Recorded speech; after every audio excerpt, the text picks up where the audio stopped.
Hello, my name is Gary Herbert, the 17th governor of the state of Utah and the former chair of the National Governors Association. When I became governor, I worked with leaders from all political interests and backgrounds to lead Utah's recovery from the depths of the Great Recession to currently being the number one most diverse economy in America. After completing my time in public office, I created the Gary R. Herbert Institute for Public Policy at Utah Valley University. This institute is Utah Valley's source for public policy dialogue that engages students and also the community. As governor, I coined the phrase, quote, the Utah way, unquote. That is based on the uniqueness of how we solve problems in Utah by working together. We strive to bring people together, respecting differences of opinions, and doing it in a civil manner, and then finding common ground, and then actually finding solutions that are mutually beneficial. With this approach, we're able to tackle serious issues together, and we actually do then solve problems. That's why I'm so pleased to be welcoming you to America Talks. America Talks gives all Americans the opportunity to come together in a civil manner and to find common ground while respecting everyone's differences so that we can solve problems together. America needs people like you to participate in events like America Talks. Together, we can find solutions in order to solve the challenges of today. I hope you enjoy your conversations, and I can't wait to see what good comes from this important dialogue. Good luck. Best wishes.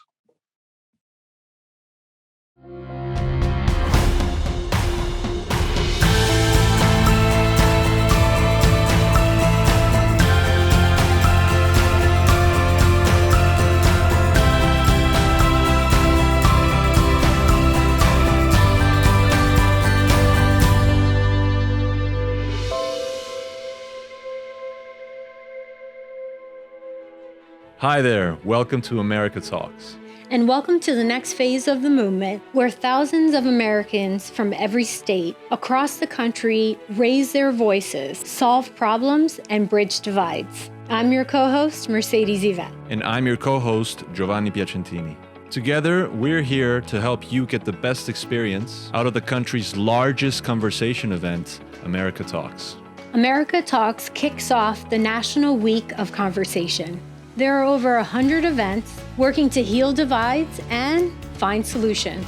With so many options, there's a place for everyone in the movement. You can find all the events on Citizen Connect. Look for the link during the last phase of this event. More than 190 organizations playing critical roles as promotional and hosting partners. Now you know what's coming up. Let's get back to what we're going to do today.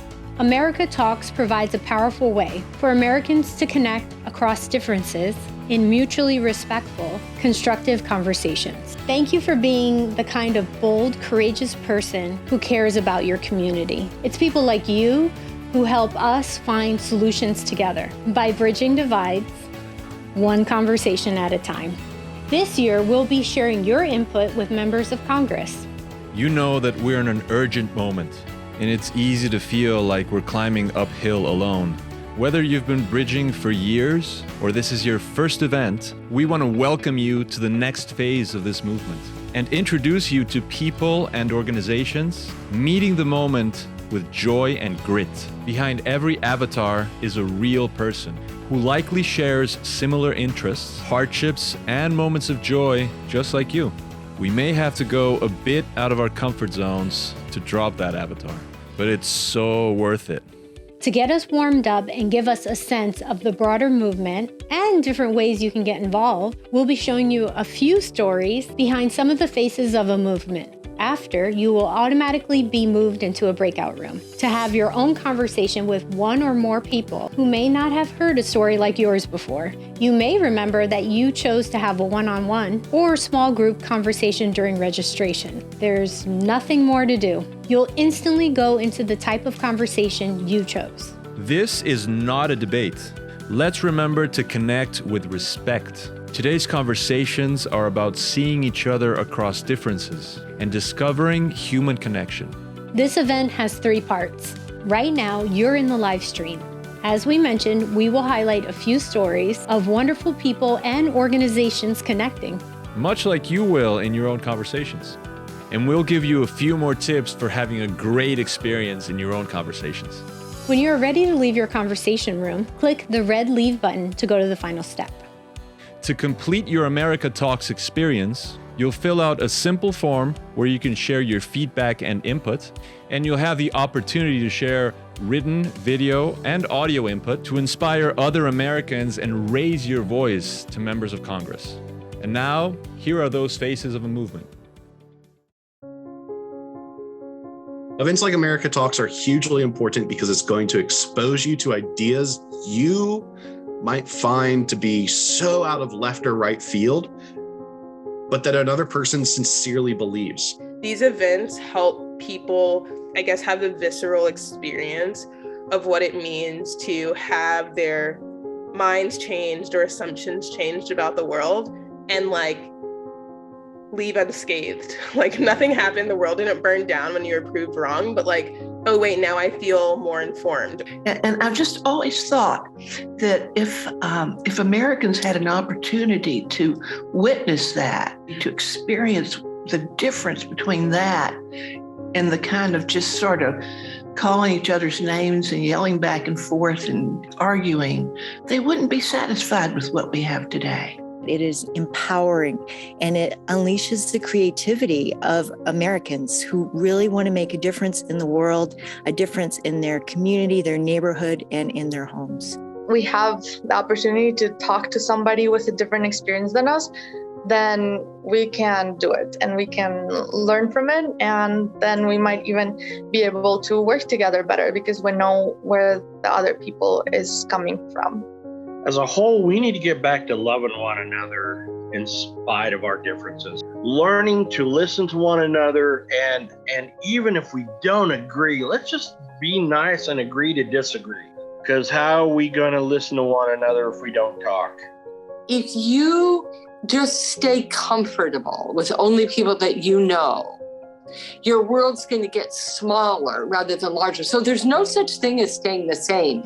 And that's the myth, that you can stay the same. You either get smaller or you get larger as a human being by the choices you make every day. And who wants to get smaller?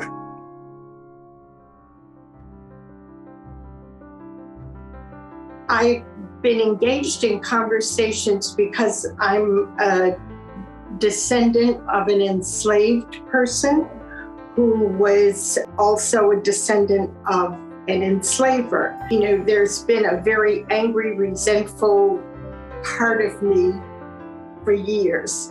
But I've recently come in contact with people who their heritage is embedded in the South and in things that their grandparents and great-grandparents did. But sitting and listening to them and realizing that, yes, we do share a heritage, a very painful one on one side and one that they are just coming to grips with, has been very healing. I decided to work in bridge building because I knew that we cannot fight for the rights of anyone, of immigrants, of LGBTQ people, of women, alone in these communities. We have to be able to talk across the aisle. We have to be able to educate people, to inform others, to hear about their perspective so we can work together because we cannot do this alone. And so that's how I got into the work of bridge building. I was drawn to become a psychotherapist, and working with so many different people and hearing so many different stories and backgrounds, I just came to appreciate, what a mixture we humans are of our strengths and our weaknesses. And I became a marriage and family therapist. And I have to tell you, I've been so fortunate. It's an incredible experience to be sitting in a room with two people who are feeling so hurt and misunderstood by one another and so angry at one another, and to enable them to begin to really get where the other person's coming from, the underlying vulnerability, what was really going on there, and then to watch what happens when they do. Everything changes. And you don't have to be an expert to feel that connection. It just requires the will and courage that you've shown by signing up and being here today. We know that it can feel like we're all drifting apart. There seems to be an opposing view of everything. And that's why having open-minded, respectful conversations can lead to a better understanding of people's thinking. Understanding the reasons why people think the way they do can help us better problem solve and heal divisions. Before we get underway, we want to remind you that this is just the beginning of an ongoing mission to take our power back by bridging divides. To continue this critical movement, if you haven't already, please take a second right now and click the button beneath the video that says click here to stay in the loop. No button? No problem. You're already in. Now, let's get into the details of your upcoming conversation. Gio is going to show us how it's done. Remember, these conversations are not about changing someone else's mind. It's about listening without judging. Because unfortunately, it's rare that people are listened to without being judged. This helps people open up so that we can connect at the level of our shared humanity. Take a breath and notice if your shoulders have been hunched up. And if they have, just lower them. Uncross your arms and legs, smile, and get curious. It helps us move out of fight or flight mode so we can discover common ground. It's easy to get tripped up over who's going to go first, so the best way to start is to go alphabetically. Take turns with each question. It helps to listen with curiosity and speak from your own experiences, and not what you've heard on the news or a podcast. But if you have a troll or a conversation partner that wants to leave, just use the admin button and ask for help. An admin will come into your room and help you connect with a new partner. Okay, it's almost that time for your very own conversation. Let's go out and hear from a few more faces of a movement.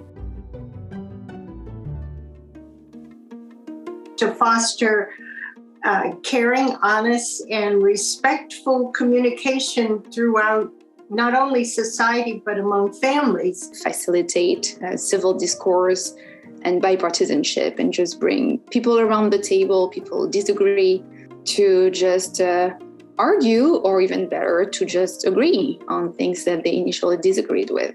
I believe that my purpose in life is to revolutionize the ways that we connect with one another, connect and communicate with compassion. The urgency is it's all occurring at the same time, but that's also the opportunity that we get a chance to create bridges of connection rather than disconnect or separate and then spread our wings and fly like the highly evolved beings that we were always destined and meant to be.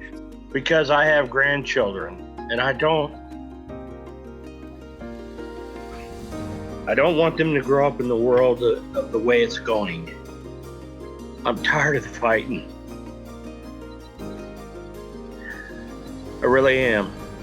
I have 2 transgender children, and I've been watching the anti-trans bills that have been passed around the country and seeing my children and other transgender individuals that I know feeling great distress over these bills. But what I also know is that there are wonderful people in the world who are conserving faith people who also care deeply about transgender folks and who are trying very hard to have an impact to keep transgender students and adults safe. Doesn't make any difference what you are or who you are. The only thing I am called to do as a Christian is to love on them.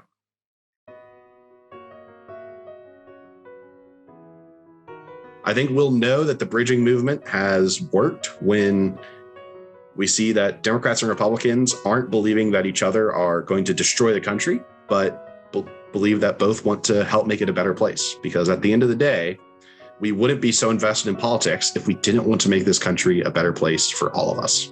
If you see yourself as part of something much bigger, you kind of are acting for yourself and for your own best interest, because you care about the whole and you realize that the community being healthy is also a good thing for you. And I'm hoping that by the work we do, the work that I do in my day job, I will bring a bit of this diversity and divergence of opinions that is so healthy. Because thank God we don't have one culture, one way to celebrate, one way to love, one way to speak. And it's beautiful and it's fantastic.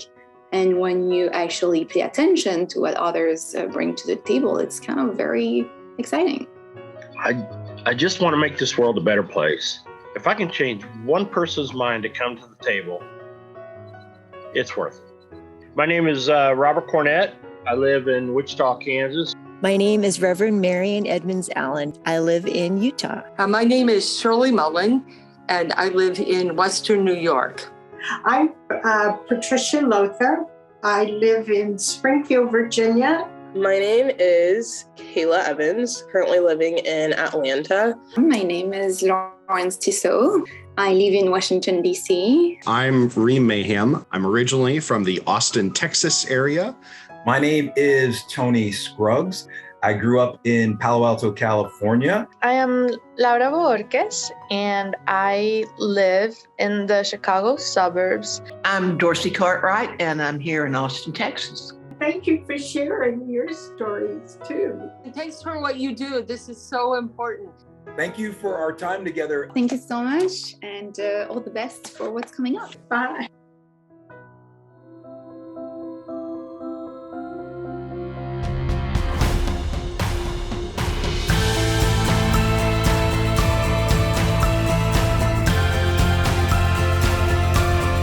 We want to thank USA Today, Walmart, and all of our other co-creators and partners for making America Talks possible. So go ahead and have great conversations and really connect with one another. We look forward to hearing them all.